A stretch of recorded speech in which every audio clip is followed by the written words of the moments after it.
Baik, bismillahirrahmanirrahim. Assalamualaikum warahmatullahi wabarakatuh.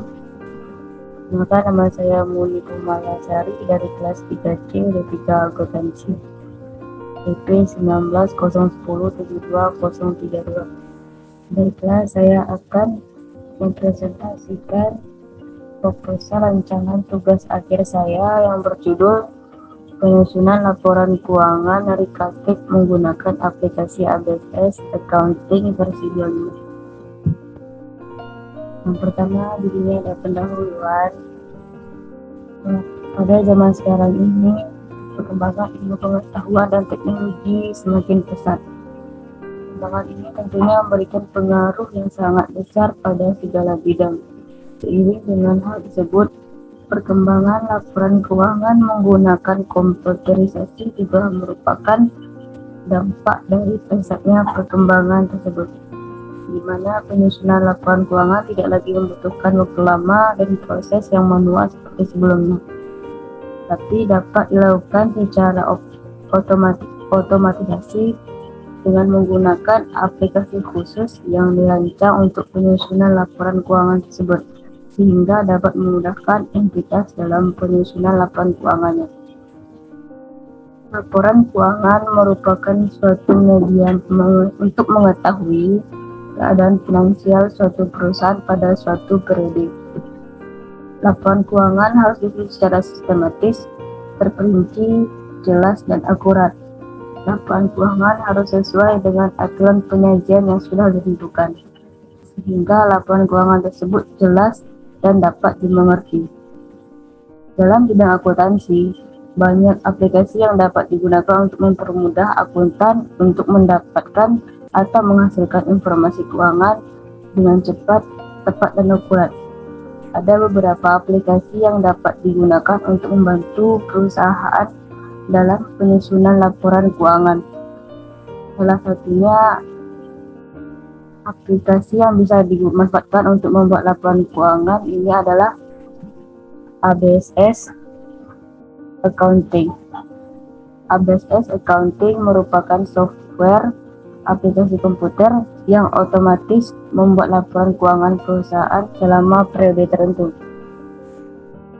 Jenis laporan keuangan yang dihasilkan pun lengkap dan sesuai dengan standar akuntansi keuangan dan International Financial Reporting Standard atau IFRS. Recapitulasi merupakan usaha manufaktur yang bergerak di bidang makanan. Selama beroperasi, Recapitulasi belum pernah menyusun laporan keuangan dari usahanya. Laporan keuangan merupakan suatu hal yang penting dalam berbisnis, karena di laporan keuangan itulah kita bisa mengetahui apakah usaha yang kita jalani mengalami keuntungan atau kerugian. Oleh sebab itu, penulis tertarik untuk menyusun laporan keuangan Recapitulasi dengan menggunakan program aplikasi komputer ABS Accounting, serta membahasnya lebih lanjut dalam bentuk rancangan tugas akhir dengan judul penyusunan laporan keuangan Recapitulasi menggunakan aplikasi ABS Accounting versi 25. Di sini ada rumusan masalahnya. Berdasarkan latar belakang di atas, rumusan masalah yang akan penulis bahan yaitu, maksudnya di sini rumusan masalah yang akan dibahas oleh penulis, yaitu bagaimana cara merancang dan menyusun laporan keuangan dengan menggunakan aplikasi ABS Accounting pada usaha Recapitulasi. Ini ada tujuan penelitian, yaitu untuk merancang dan menyusun laporan keuangan dengan menggunakan aplikasi ABS. Yang selanjutnya ada manfaatnya. Yang pertama, bagi penulis dapat menambah pengetahuan dan pemahaman bagi penulis. Yang kedua, dapat mengaplikasikan dan menerapkan ilmu yang dipelajari selama perkuliahan. Yang ketiga, dapat menambah pengalaman penulisan dan menerapkan ilmu akuntansi di lapangan. Bagi perusahaan atau bagi usaha yang dipimpin, diharapkan hasil penelitian ini dapat membantu perusahaan dalam penerapan pencatatan laporan keuangan berbasis ABS.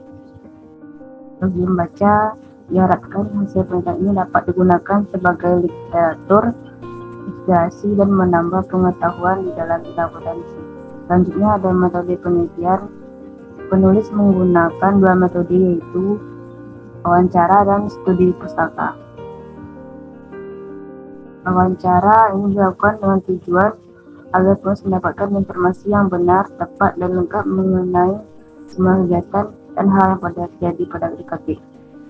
Studi pustaka, penulis juga melakukan studi pustaka melalui literatur atau referensi yang ada di perpustakaan, Politeknik Negeri Padang, dan juga melalui internet.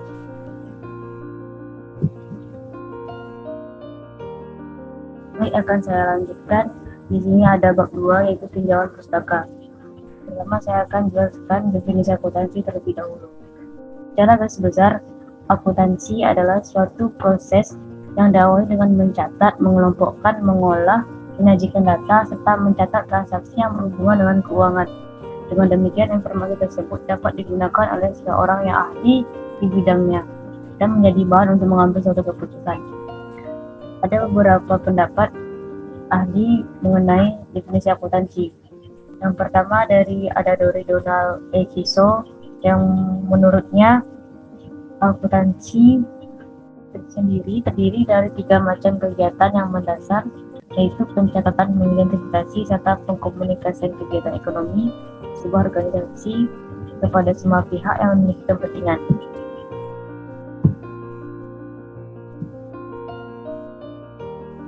Selanjutnya ada persamaan akuntansi. Persamaan akuntansi adalah kondisi di mana aktiva atau harta yang dimiliki yang sama dengan utang ditambah dengan modal. Berikut ada persamaannya, yaitu harta sama dengan utang harta ditambah sama dengan utang ditambah modal. Haryani menemukan bahwa aset adalah kekayaan yang dimiliki oleh perusahaan seperti kas, utang usaha, utang wesel, perlengkapan, biaya dibayar termuka, peralatan, gedung, tanah, dan lain-lain. Aset dalam neraca dikelompokkan menjadi 2, yaitu aktiva lancar atau aset lancar dan aset tetap. Selanjutnya ada liabilitas atau kewajiban. Kewajiban atau utang perusahaan kepada pihak lain yang harus segera dibayar, seperti utang usaha, pendapatan terima dan muka, dan utang bank. Kewajiban di neraca atau balance sheet dikelompokkan menjadi kedua, yaitu utang jangka panjang dan utang lancar. Selanjutnya ada owner equity, yaitu hak para pemilik perusahaan yang ditanamkan dalam perusahaan. Kelihatan modal dalam balance sheet tergantung bentuk perusahaannya. Selanjutnya ada siklus akuntansi. Secara singkat, siklus akuntansi dapat diartikan sebagai sebuah tahapan dalam kegiatan akuntansi yang meliputi pencatatan, pengelompokan, peringkasan data keuangan yang sudah diproses sebelumnya. Siklus akuntansi terdiri dari beberapa tahap. Yang pertama ada analisa transaksi, yaitu tahap pertama di mana kita menganalisa transaksi terlebih dahulu. Selanjutnya pencatatan transaksi, yaitu tahap kedua di mana setelah kita menganalisa transaksi, kita catat transaksi yang sudah dianalisa ke dalam jurnal secara berurutan sesuai dengan tanggal terjadinya transaksi. Selanjutnya ada pembuatan buku besar, yaitu tahap ketiga di mana kita memindahkan transaksi yang sudah dicatat di dalam jurnal ke dalam buku besar sesuai dengan daftar susunan rekening buku besarnya. Selanjutnya membuat data saldo. Itu tahap keempat di mana membuat data saldo setelah memindahkan saldo-saldo yang terdapat di buku besar, hingga terlihatlah saldo antara debit dan kreditnya itu sama. Selanjutnya pembuatan jurnal penyesuaian, yaitu tahap kelima di mana jurnal penyesuaian apabila ada transaksi yang belum dicatat pada akhir periode akuntansi. Selanjutnya ada pembuatan neraca setelah penyesuaian, yaitu kita membuat neraca saldo setelah penyesuaian dengan memasukkan saldo-saldo yang telah disesuaikan sebelumnya. Selanjutnya ada pembuatan laporan keuangan yang seperti laporan laba rugi, laporan perubahan modal, laporan arus kas, neraca atau balance sheet yang sesuai dengan data yang ada pada neraca saldo setelah penyesuaian. Selanjutnya ada jurnal penutup atau jurnal berbalik, Yaitu tahap 8 di mana membuat jurnal penutup yang berfungsi untuk menutup akun nominal seperti pendapatan, beban, dividen agar menjadi nol. Selanjutnya tahap terakhir yaitu tahap pembuatan neraca saldo setelah penutupan. Yaitu kita membuat jurnal penutup. Itu setelah kita membuat jurnal penutup, membuat neraca saldo setelah penutupan. Selanjutnya ada laporan keuangan. Laporan keuangan itu berisi mengenai pencatatan uang dan transaksi yang terjadi dalam bisnis, baik transaksi pembelian maupun penjualan dan transaksi lainnya yang memiliki nilai ekonomi dan moneter. Ada beberapa jenis dalam laporan keuangan, yaitu pertama ada laporan laba rugi. Laporan laba rugi adalah laporan finansial perusahaan yang dibuat oleh bisnis untuk mengetahui pengeluaran dan pemasukan bisnis secara mendetail. Isi dari laporan ini ialah data-data pendapatan sekaligus beban yang ditanggung oleh perusahaan. Terdapat dua jenis laporan laba rugi yang bisa digunakan dalam bisnis, yaitu ada single step dan multi step. Single step atau langkah tunggal hanya menunjukkan satu kategori pendapatan dan satu kategori pengeluaran dengan persamaan seperti ini. Penghasilan bersih sama dengan pendapatan ditambah keuntungan dikurang beban ditambah kerugian. Yang kedua ada multi step, yaitu berisi lebih banyak informasi umum daripada yang disertakan dalam laporan laba rugi seperti single step. Tetapi laporan ini menggunakan banyak persamaan untuk menentukan seluruh perhitungan laba rugi. Untuk mencari penghasilan bersihnya, pertama kita cari terlebih dahulu laba kotornya, maka akan dapat penjualan bersih. Kita cari dulu laba kotornya dengan cara penjualan bersih dikurang biaya barang terjual. Kemudian kita cari pendapatan operasinya. Setelah kita dapat laba kotor sebelumnya, kita cari pendapatan operasi dengan cara laba kotor dikurang beban operasi.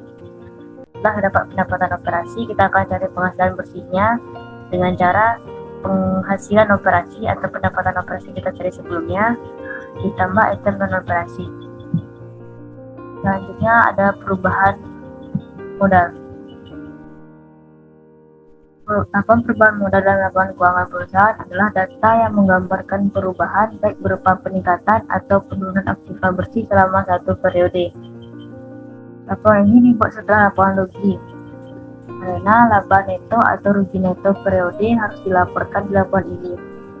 Selanjutnya ada neraca atau balance sheet, yaitu satu jenis laporan keuangan yang menunjukkan posisi dan informasi keuangan sebuah perusahaan. Selanjutnya ada laporan loss cash, yaitu memberikan informasi mengenai aliran kas perusahaan yang masuk dan yang keluar. Laporan arus kas terdiri atas 3 bagian, yaitu ada aktivitas operasi, ada aktivitas investasi, dan aktivitas pendanaan. Selanjutnya ada catatan atas laporan keuangan, yaitu catatan yang berisi informasi baik yang bersifat keuangan maupun non-keuangan yang bertujuan untuk memberikan penjelasan mengenai kebijakan-kebijakan akuntansi yang digunakan oleh perusahaan. Selanjutnya ada perusahaan manufaktur, itu akuntansi biaya pada perusahaan manufaktur. Perusahaan manufaktur menurut Haryati Penelita Lintang dan Aisyah Rahmi adalah entitas manufaktur yang merupakan entitas yang memproduksi sendiri barang-barangnya, yang kemudian barang-barang yang telah selesai diproduksi tersebut dapat dijual. Barang yang dijual kepada konsumen baik dikonsumsi untuk digunakan ataupun dikonsumsi untuk dijual kembali. Selanjutnya ada pengertian akuntansi biaya. Akuntansi biaya adalah menurut Mulyadi, jadi secara garis besar proses pengolahan produk dalam perusahaan manufaktur dapat dibagi menjadi 2, yaitu proses produksi berdasarkan pesanan dan proses produksi massa. Selanjutnya ada metode penentuan biaya produksi. Menurut Mulyadi, metode penentuan biaya produksi atau harga produksi adalah cara memperhitungkan unsur-unsur biaya ke dalam biaya produksi. Dapat dua pendekatan, yaitu full costing dan variable costing. Full costing merupakan metode penentuan harga pokok produksi yang memperhitungkan semua unsur biaya produksi ke dalam kos produksi, termasuk biaya overhead pabrik tetap. Selanjutnya, biaya variabel dengan metode variable costing. Variable costing merupakan metode penentuan harga pokok produksi yang memperhitungkan biaya produksi yang berperilaku variabel ke dalam biaya produksi.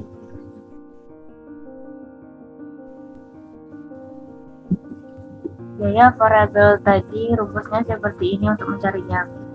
Biaya bahan baku ditambah dengan biaya tenaga kerja langsung ditambah dengan biaya variabel ditambah dengan biaya overhead pabrik tetap.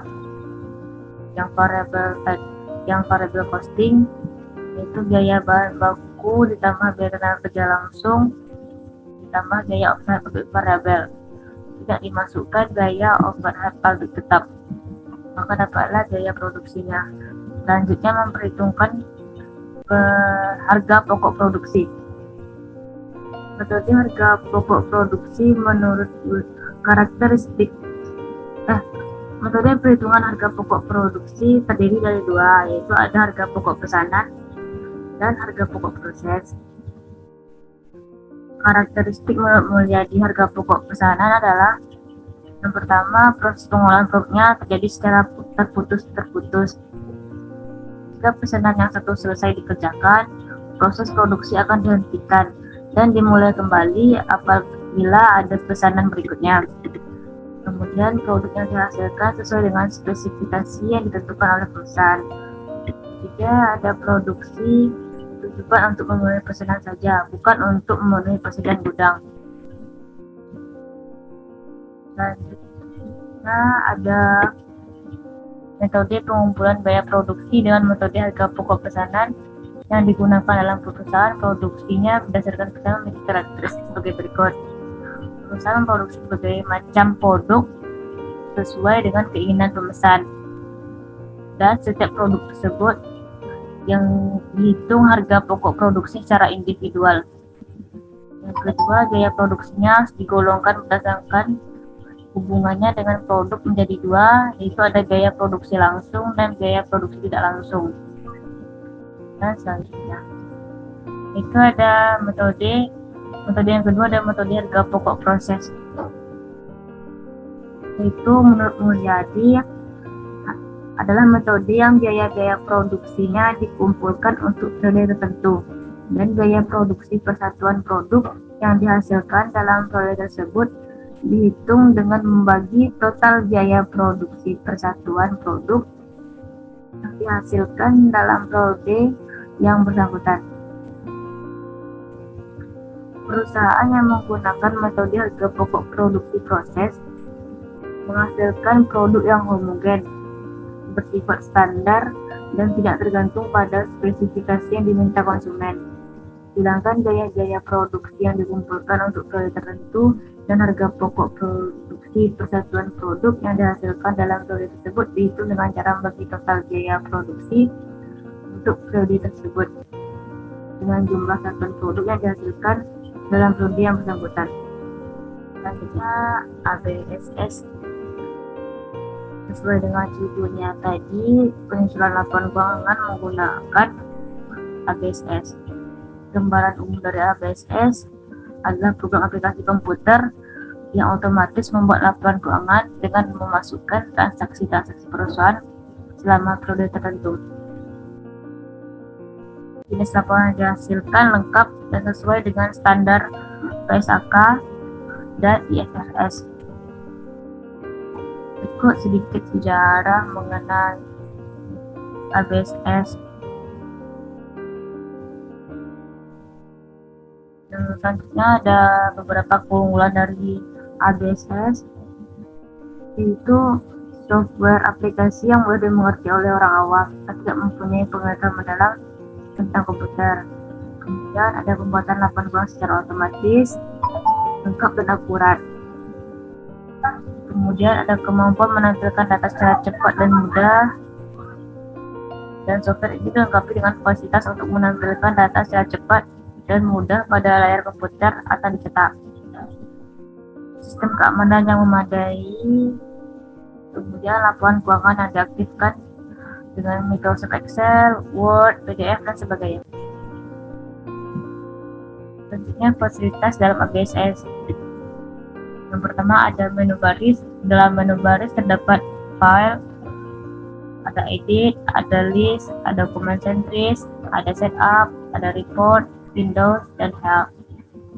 Di bagian command centris ada account, yaitu menu yang digunakan untuk membuat daftar perkiraan, silakan pada jurnal umum, transfer uang, pengiriman data, dan sebagainya. Selanjutnya ada banking, menu yang digunakan untuk mencatat perkiraan yang berhubungan dengan transaksi bank, selain dari menjual dan membeli barang. Selanjutnya ada penjualan, yaitu untuk mencatat penjualan barang baik yang berupa tunai maupun kredit, serta penerimaan pelunasan piutang dari pelanggan dan transaksi lainnya berhubungan dengan penjualan. Selanjutnya ada purchase yang digunakan untuk mencatat pembelian baik dari tunai maupun kredit, serta pelunasan utang kepada pemasok dan transaksi lainnya berkaitan dengan pembelian. Selanjutnya ada inventory, yaitu untuk mencatat persediaan barang dagang seperti daftar barang yang didagangkan, harganya, dan stok yang ada. Kemudian ada card file, di mana di sana kita bisa membuat, mengisi dan mencatat data pelanggan, pemasok, karyawan, dan asuransi dan lain-lainnya. Selanjutnya ada command bottom yang terdiri ada command centris yang disajikan berupa bagian alur model command panel. Dan selanjutnya gambar bab 3, yaitu gambaran umum perusahaan. Rika ini merupakan usaha yang bergerak di bidang makanan, yang khususnya bidang kue, di mana usaha ini didirikan oleh Rika Yulia yang bernama Rika Yulia, dan nama usahanya diambil dari namanya sendiri.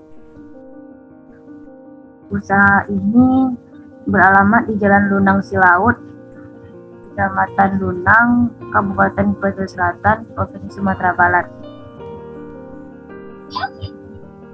Ibu Rika sendiri adalah seorang ibu rumah tangga, dan awal berdirinya usaha ini pada bulan Maret 2014. Itu ketika suami dari Ibu Rika itu pindah kerja dari Padang ke Lunang, dan pada saat itulah Ibu Rika berpikir untuk membuat usaha kuenya. Pada saat itu Ibu Rika hanya membuka usahanya dengan modal awal, yaitu uang tunai sebesar 500.000 dan peralatan mixer dan oven. Dan pada saat awal pembukaan usaha, Ibu Rika hanya memproduksi 2 jenis kue, yaitu bolu dan brownies. Pada awalnya usaha, Ibu Rika hanya memproduksi kue dengan metode job order costing. Dan seiring berjalannya waktu dan bertambahnya customer Ibu Rika mulai menambah tokonya di tahun 2019. Yang mana sebelum bertambahnya customer, sebelum banyaknya pelanggan, Ibu Rika hanya memproduksi di rumah saja. Dan pada tahun 2019 tersebut, Ibu Rika mulai memproduksi berbagai jenis kue seperti donat, kue ulang tahun, pizza mini, dan lain-lainnya sesuai dengan permintaan customer. Kadang penjualan dari Ibu Rika dapat mencapai 1 juta per hari. Semenjak tahun 2019, Ibu Rika mulai menggencarkan promosinya melalui sosial media dan nge-restock kue di tokonya dengan berbagai macam jenis kue, dan produk utamanya yaitu bolu tapai, bolu pandan, dan bubur. Berikut struktur organisasinya. Ibu Rika memiliki kedua karyawan. Yang pertama, karyawannya berada di bagian penjualan atau di bagian kasir yang berada di toko, dan karyawan kedua ada di bagian produksi atau di bagian dapur. Dan di sana karyawan kedua bekerja sama dengan pemilik, yaitu Ibu Rika. Di mana Ibu Rika di sini bertugas di bagian pengadonan kue atau ya pembuatan kue, yang mengadonkan kue, yang mengisi resep-resepnya, sedangkan karyawan kedua bertugas di bagian memanggang dan bagian memberikan topping pada kuenya. Berikut ada proses produksi dari salah satu produk yang dihasilkan oleh Ibu Rika, yaitu bolu pandan.